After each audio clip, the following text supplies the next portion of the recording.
नमस्कार, मी प्रतीक्षा. DNA मराठीमध्ये आपलं स्वागत.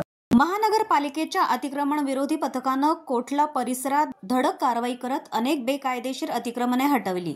प्रशासनाने पूर्वसूचना दिल्यानंतरही काही नागरिकांनी अतिक्रमण न काढल्यामुळे आज सकाळपासूनच महापालिकेच्या पथकानं पोलीस बंदोबस्तात कारवाई सुरू केली आहे. सुरुवातीला काही स्थानिक नागरिकांनी विरोध दर्शवण्याचा प्रयत्न केला, मात्र पोलीस यंत्रणेच्या ठाम भूमिकेमुळे अतिक्रमण हटवण्यात यश आले. रस्ते, पदपथ आणि सार्वजनिक जागा अतिक्रमण मुक्त झाल्यानं नागरिकांनी समाधान व्यक्त केलं. कोठला परिसरातील ही कारवाई महापालिकेच्या आगामी मोहिमेचा भाग असून इतरही अतिक्रमित भागांमध्ये लवकरच कारवाई होणार आहे. हायवेवरील वाहतुकांना अडचण असणाऱ्या सर्व अतिक्रमण काढणार असल्याची माहिती पोलीस उप अधीक्षक अमोल भारती यांनी दिली. आज नगर शहरामध्ये आपला उड्डाणपुलाखालचा परिसर, माळीवाडा, पुणे स्टँड तसेच कोठला परिसर या परिसरामध्ये ट्रॅफिकला अडथळा होईल अशा पद्धतीने बऱ्याच ठिकाणी अतिक्रमण करण्यात आलेलं होतं.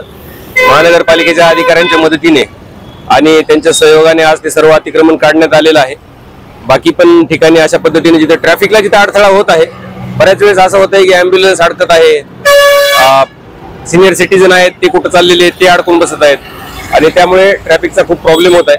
तर जिथे महत्त्वाचे जे स्पॉट आहेत की जिथे ट्रॅफिक जॅम जास्त होते त्या ठिकाणचं आपण अतिक्रमण आज महानगरपालिकेच्या मदतीने काढलेलं आहे. आज चालू राहील. ज्या ज्या ठिकाणी गरज पडेल की ज्या ठिकाणी जास्त कंजेशन होत असेल त्या ठिकाणी संबंधित कारवाई महानगरपालिकेच्या अधिकाऱ्यांच्या मदतीने केली जाईल.